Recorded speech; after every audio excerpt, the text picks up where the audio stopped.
Sup everybody, this is Karak with ACG, and as always it's going to be my continuing mission in 2018 to bring you reviews that aren't 2 minutes long or filled with sponsored bullcrap. And today we're taking a fanciful flight into the gritty world of Fallout 4, but in VR. One part Lawnmower Man, one part running in place and poking invisible things, and just a little bit of depression all wrapped up together. Just like the pancake version of the game, you take on the guise of the Vault Dweller, off to find a child you saw kidnapped right in front of your eyes and trying to make it in a world 200 years past its expiration date. Fallout VR is out now on Steam for $59.99, and officially it runs on the HTC Vive, but it also works on the Oculus Rift and WMR headsets with a couple caveats. And as always, I buy the game regardless, even if a developer gave me the code, so my hard-earned cash is on the line just like yours. So let's see how Fallout 4 VR does, shall we? As always, if you like the video, maybe subscribe. So here's my review for Fallout 4 VR. The only AI partner you ever need. See that mountain over there? You can die on it. And the glorious feeling of first-person toilet drinking. Graphics are up first. So yeah, this is actually very hit and miss. First, we're going to cover the good, whether you're playing this on the Rift, the Vive, or one of the WMR headsets like the Odyssey. The sense of true scale in Fallout 4 hits you almost instantly, from decrepit and desiccated buildings that almost sort of lean in on you when you stroll down some deserted town's little main street, or when you're trucking under a massive section of freeway that somehow magically didn't collapse like everything else, and there's this sense of distance that hits you like it's never really done in the original game. In VR, space just becomes a thing, movement becomes a thing, and the feeling that this is a place that you can interact with is really strong. Even right at the beginning when you're cleaning out Sanctuary and cleaning out Red Rocket, and that feeling of distance is something that is really solidified here, where enemies feel not only closer, but they have a sense of presence, they have a sense of space that they actually take up in the game world that just can't be translated as easily to the original version. And really for those reasons, when Fallout 4 VR is doing it right, it elevates everything about Fallout 4 itself that people liked. It shores up some of the weaknesses and makes the entire experience feel like the difference between sitting on the benches watching your team play or being called out to pitch, and it's very noticeable. However, there are a ton of problems. First, performance is widely divergent even with people with identical hardware, with various black magic fixes and uninstalls of patches and Windows apps being suggested by people who probably got possibly 10% better frame rate because the moon was full that night, versus some of the more real fixes that are out there. Or the fact that for many, the night sky is actually just rendered wrong, looking like the stars are about 100 feet above you, but they still pass behind any objects, giving gamers one hell of a headache if you spend long periods of time without fixing that one issue. Now on the 8700K or the 5820K overclocked to 4.6, I had to settle for about 1.3 super sampling setting in the game, and still got a little reprojection, and that's with the 1080 Ti. Now of course there are various settings for getting a little bit more out of it. Make sure interleaved is off and always on reprojection is there to shore up some of the small hits to the FPS, and I tested this on all three headsets. The Vive of course is officially supported, and the Rift and WMR sets work in the game but have a couple little idiosyncrasies when it comes to control. When it comes to the overall world itself though, locations have been slightly adjusted and leaned down when it comes to some extra foliage and just clutter too. Also, texture detail appears reduced as well, and there's some other performance saving steps that you can tell Bethesda had to run to get this playable. And these issues are one of the biggest problems for me. More than almost any other VR game so far, Fallout 4 absolutely screams that it wasn't made for VR. At every turn, there was a fix needed. For example, the scaling of the world just isn't right when it comes to the NPCs you meet. Sure, the world looks perfect, but the NPCs all appear just a little bit minuscule, just a little bit off. Now, you can make some adjustments to the scale that made that go away, but seriously, how could that have been shipped this way? And it's sort of beyond me. Or the fact that, yes, every weapon is going to be held in one hand due to the way VRs use their wands, but even the largest of them all look absolutely ridiculous, as you apparently took the same school of thought as Sylvester Stallone and Over the Top and just worked out that one arm all day long. They could have adjusted those models, and the fact that they didn't is really surprising.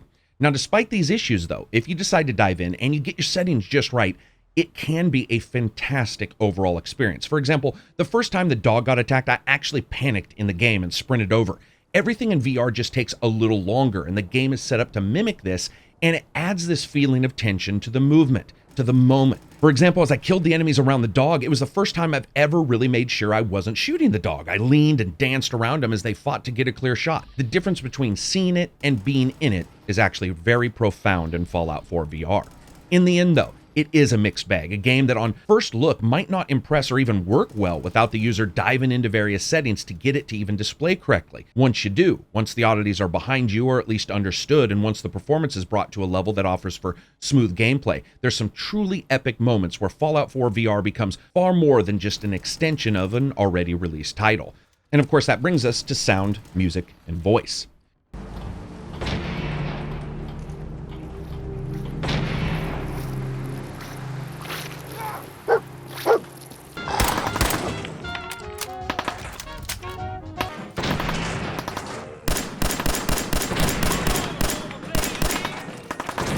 And you know what? Let's do sound first. Here's the actual rub. I have very little problem with Vanilla 4 Fallout sounds, from the groaning of the ancient skyscrapers in the different towns as they sort of threaten to collapse on you, to the swiddity-dink sound of the VAT system that comes online. And even in Fallout 4 VR, when you enter into a tower and you're making your way up step by step and you can hear the enemies treading above you, it does a really good job solidifying your location in the environment. But it does have the same issue the original had, with very low-end impact sounds for things like frag grenades and overall far less stereo separation than most gamers would have liked, and especially in, of course, a VR title. Nowhere more is this actually noticeable than the issues where most NPCs in the game are piped into your headsets at equal volume regardless of where they are when they're talking. Now, this can result in discussions where no matter where the NPC is, their voices seem to come from right in front of you. While that doesn't really happen to the in-game sounds at all, it does affect the presence of the title, as 3D sound is absolutely essential when you're asking someone to pretend, that they're in a 3D world. Overall, I'd say it's okay, but it has some rough spots that really need to be sorted out. Music. I still dig it. From the classics piping out from the Pip-Boy, you trudge through some questionable water in some children's park, to the more modern moments that sometimes crackle out as you enter into battle with 3 ghouls and 2 bandits that all apparently decided to be best friends just for the moment that it would take to kill you. I dig the mixes though, and while the moments of big modern orchestras can feel a little bit weird in a game where solitary confinement is a bullet point for cool things it does, overall I actually did like the music in the game, and hey, I love listening to the classics. And of course, that brings us to voice. And yeah, you're still a character who has a voice. So if you hated that in the original, well, you're probably actually going to hate it here as well. I still think that both the voice actors for the main characters do a somewhat good or passable job delivering that, oh shit, I just woke up from an ice bath and the world's gone to hell kind of panic that sort of fades into curiosity when you start interacting with different people. And when it comes to those different people, I actually liked a lot of their voices, from the small group of people that you can gather around you in the settlements to arguments over if baseball involved death during the last innings or not. It's done well despite it being impacted by, once again, those sound issues I mentioned before. Overall, I like the voice, but I can see why people wanted a silent protagonist. And of course, that brings us to gameplay and a bit about the story. Now, if you don't know this about Fallout, you start the game as a lonely young mother or father of a new infant when the crap hits the fan. And like the real ending of war games, nukes start exploding around you and in the world. So you and your family are rushed out into one of the nearby Fallout shelters and ice cream lollipopped into human sickles for the extended wait that will be required for the world to be habitable again. But then, just like every damn Hallmark Channel made for TV movie, someone steals your baby and slaughters most everyone around you. And then it's go time. As a recently released Vault Dweller, you step out into the world unprepared for, well, just about everything, and go on a 40-hour trek to discover what happened to your child as you kill, quest, and conquer small bands of roving bandits. And all of them seem to make the same mistake of taking that one dude on who shows up undeterred in the middle of the night wearing nothing but overalls and a lamp on his head. At some point, you'd think some of these dudes had warned one another not to attack that character, but thankfully they don't, and that's because by killing them and by doing all these things, you go up in levels and build your character into a human tank, supergluing every sharp and rusty part to your body as you punch enemies into oblivion, or maybe you go the more ranged route, taking on enemies before they can get up close and personal. And almost instantly, that's where a lot of the troubles begin. First, this is one of the games you can instantly feel wasn't originally created for VR. Some things interact with the movement of your wands from your VR system, others require interacting with them like terminals for a computer. It's odd, it's wonky, and it can take an extended period of time to just really dial in what the game requires from you or wants from you to interact with the things around you. It's a painful experience sometimes too, as it can be the difference between life and death as the first 100 Molotov cocktails you attempt to throw instead fall onto your head and promptly turn you into something the local bandits are going to warm their hands during cold nights over. Things just don't feel baked. They feel half-baked, like the fact that your hands are wands in the game and you're not holding a weapon, which is just completely odd and feels like someone on the dev team was too busy throwing a stick for dog meat than making sure hand textures got into the title. And remember, this is going to be a game where about 70% of the time you're looking at your, well, hands.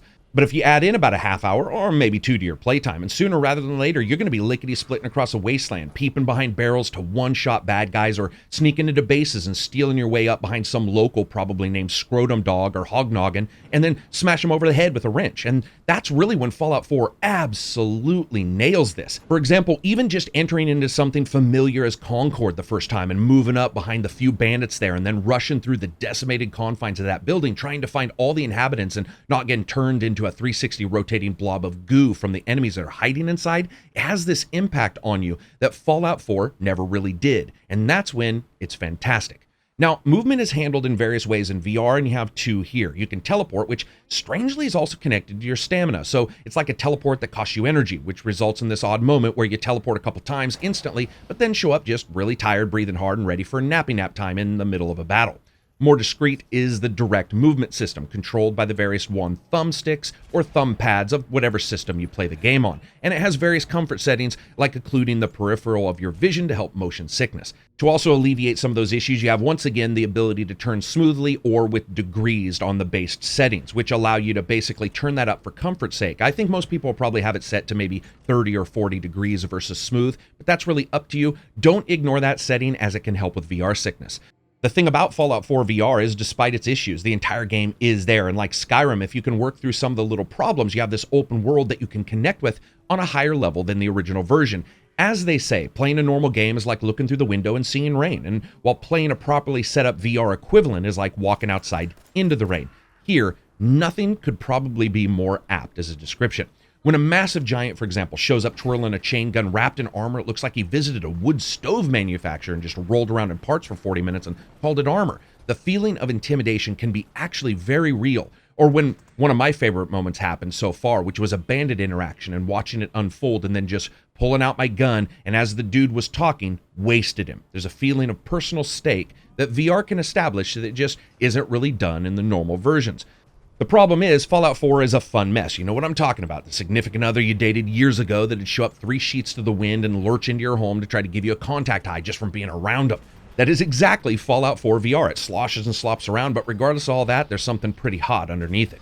It has strange peripheral drawing on some items. The sky, as I said, can look weird. The Pip-Boy can be a bitch to get it to really work. But then you have these moments that are so intense, you have to sit back and really be in awe of what can be done. And there's something far more fun about, let's say, unloading 2 12-gauge barrels full of fish hooks and random metal pieces someone called a shotgun shell into someone's face when you are in VR. As a package, there is something to love here, but the game does very little to meet you halfway or even in the parking lot outside your home. And of course, that brings us to fun factor. It is fun. It's just that the barrier for entry of getting things right is stunningly high. And in fact, many times I think it's too much so. For a game that could have been half-price DLC of some kind, instead, this is a fully priced title, and it doesn't really indicate any of the full-fledged polish that a full-price title actually should. And of course, the prevalent bugs that exist in all Bethesda games exist here, and many of them are in the original version and they didn't fix them. Or the issues with scopes. They don't really work right in the game at all, but for reasons unknown, Bethesda left them in the title.